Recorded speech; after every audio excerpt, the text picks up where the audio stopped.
आज हमारा आंसू कौन पूछेगा? हमारा आंसू क्यों नहीं पहुंचा जा रहा है?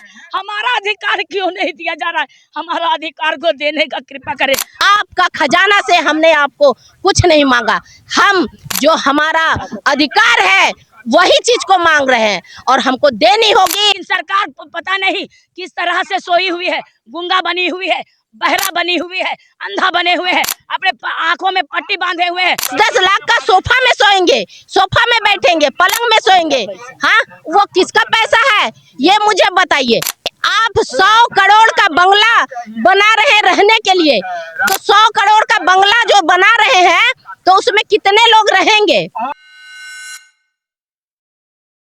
लगातार कई वर्षों से आप लोग मांग कर रहे हैं, तब जाके 3000 हुआ है। क्या हो गया कि आप लोग फिर से देना पड़ रहा है? सबसे पहले तो मैं आपके चैनल को धन्यवाद देती हूँ, आप सबको नमस्कार करती हूँ। आपने हमारी आवाज़ को जन जन तक पहुँचाने का काम कर रहे हैं और मैं आपके चैनल के माध्यम से कहना चाहती हूँ, जिस तरह से महंगाई है अभी, उस महंगाई को देखते हुए अगर आप कहेंगे कि 3000 रुपया जो हमको सरकार दे रही है वो बहुत ही ज़्यादा है या फिर मेरा घर परिवार चल रहा है, तो ये बहुत गलत है।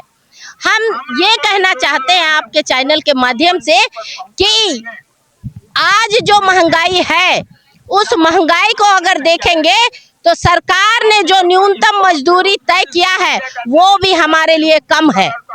वो भी हमारे लिए इसलिए कम है क्योंकि आप जानते हैं कि साग सब्जी भी खरीदने जाएंगे तो 100 रुपया में झोला नहीं भरेगा और उसके अलावा भी हमारा बहुत सा खर्च है। हम आपके चैनल के माध्यम से सरकार से कहना चाहते हैं कि आप 100 रुपया दे के हम पर बहुत बड़ा एहसान नहीं कर रहे हैं। हम ये कहना चाहते हैं मुख्यमंत्री महोदय से कि आप 100 करोड़ का बंगला बना रहे रहने के लिए, तो 100 करोड़ का बंगला जो बना रहे हैं तो उसमें कितने लोग रहेंगे? हाँ, और कितना ऐशो आराम आप चाह रहे हैं? आप चाहते हैं कि हमको 3 करोड़ 4 करोड़ का गाड़ी होना चाहिए और आप ले रहे हैं 3 करोड़ 4 करोड़ का गाड़ी में घूम रहे हैं, तो आपको कम पड़ रहा है। और आप जितने विधायक हैं वो विधायक लोग 40 लाख 50 लाख का बंगला में रहेंगे और 4 करोड़ का बंगला में रहेंगे और 10 लाख का सोफा में सोएंगे, सोफा में बैठेंगे, पलंग में सोएंगे। हाँ, वो किसका पैसा है ये मुझे बताइए। वो पैसा किसका है? हम जनता का ना है। हम एक एक सामान खरीदते हैं तो उसमें टैक्स देते हैं, लेकिन हम जो रसोइया है, हम जो मजदूर है, हमको मजदूर का दर्जा कब मिलेगा? हम सरकार से ये कहना चाहते हैं, आज मजदूर ना होता ये देश दुनिया ना होता।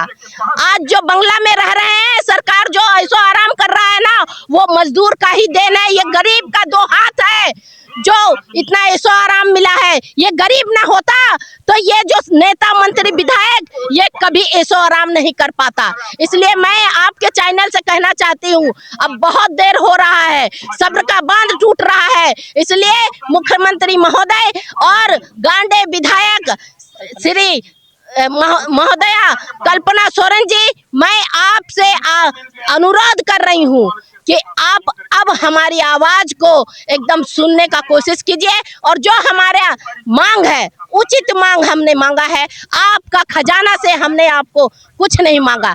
हम जो हमारा अधिकार है वही चीज को मांग रहे हैं और हमको देनी होगी। अगर आप नहीं देंगे तो अब हमारा सब्र का बांध टूट रहा है। हम 11 तारीख तक हम देखेंगे, 12 तारीख से हम अलग निर्णय लेंगे और एक एक का जवाब हम देंगे, क्योंकि इसलिए हम कहना चाह रहे हैं कि अब बहुत साल हो गया, 21 साल मायने रखता है। अब हम झारखंड में पूरा चक्का जाम करेंगे और आंदोलन इतना तीव्र होगा कि 1 इंच न विधायक मंत्री और न जनता किसी को चलने देंगे। हमारा यही आपके चैनल से घोषणा हम करते हैं कि आने वाले समय में हम ये बहुत जल्द करने जा रहे हैं। अगर उससे पहले हमारा अगर मांग दे देता है तो ठीक है, और जितना भी क्षति होगा उसका सारी जिम्मेवारी ये मुख्यमंत्री का होगा।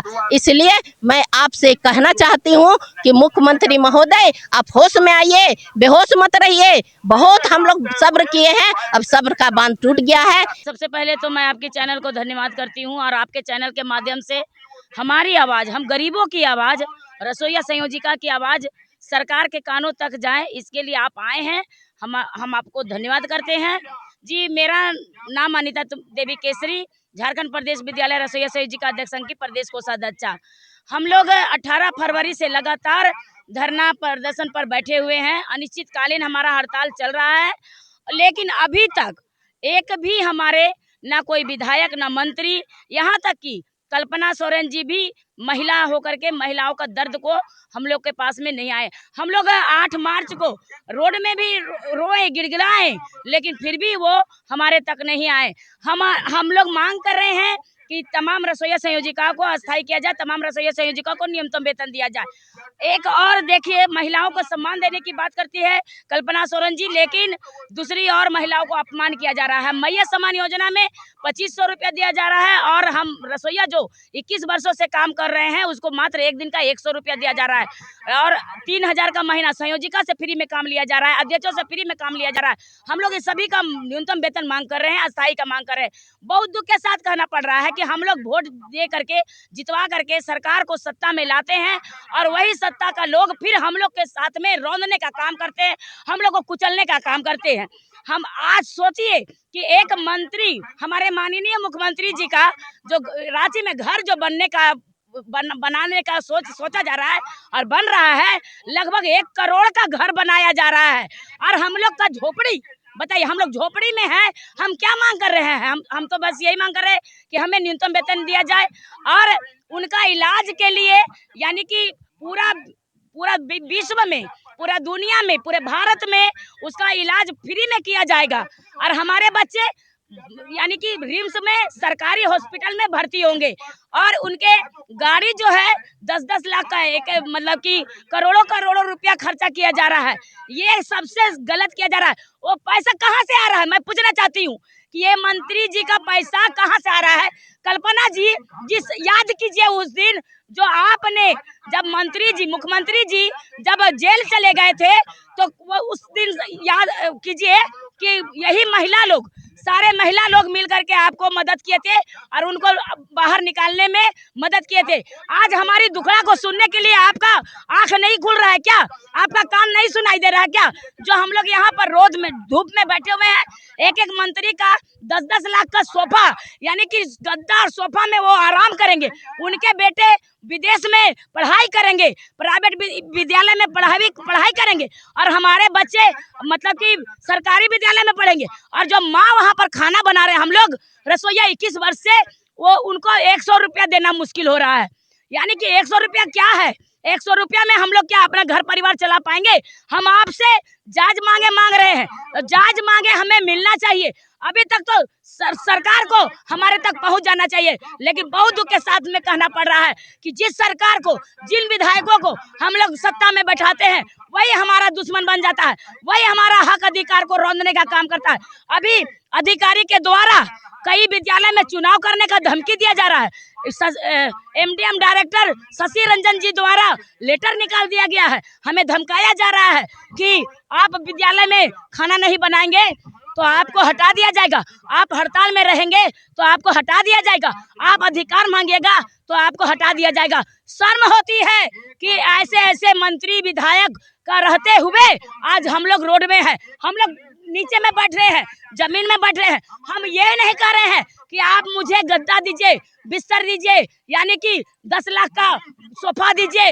हम यही कह रहे हैं कि मेरा कम से कम अधिकार दीजिए, मेरा जो जायज मांगे है वो जायज हमारी मांगे सरकार को देनी चाहिए। अभी तक तो दे देना चाहिए, लेकिन सरकार पता नहीं किस तरह से सोई हुई है, गूंगा बनी हुई है, बहरा बनी हुई है, अंधा बने हुए हैं, अपने आंखों में पट्टी बांधे हुए हैं कि झारखंड की महिलाएं जो अधिकतर आदिवासी हरिजन हमारे बीच पिछड़ी जाति का महिलाएं आज अपना अधिकार मांग रहे हैं, लेकिन वो सरकार ये गहरी नींद में सोए हैं।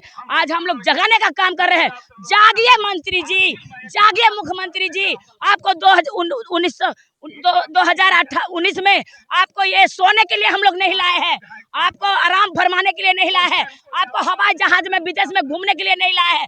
हमारा राज्य की महिलाएं जो है वो दर्द में भरी हुई है। आदिवासी महिलाएं अपना अधिकार चाह रही है, हरिजन आदिवासी महिला अधिकार चाह रही है, आप विद्यालय की महिलाएं आपसे अधिकार चाह रही है। किसी का दौलत हम लोग नहीं मांग कर रहे हैं। ये हमारी मांगे जो है साफ सुथरी मांगे, वो जायज है, जायज मांगे हमें मिलनी चाहिए।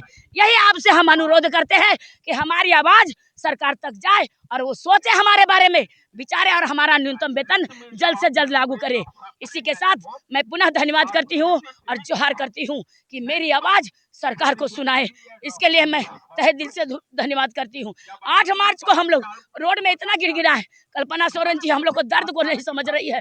आज कल्पना जी का जिस समय दुख आया था, जिस समय उनके पति जेल चले गए थे, उस समय हम लोग उनका आंखों का आंसू पोंछ रहे थे। आज हमारा आंसू कौन पूछेगा? हमारा आंसू क्यों नहीं पोंछा जा रहा है? हमारा अधिकार क्यों नहीं दिया जा रहा है? हमारा अधिकार को देने का कृपा करें। मंत्री जी आपसे अनुरोध है कि हम लोग मांग जो कर रहे हैं वो जायज मांगे हमें मिलनी चाहिए। महिलाओं को सम्मान देने की बात करते हैं, लेकिन क्या हमें सम्मान दिया जा रहा है?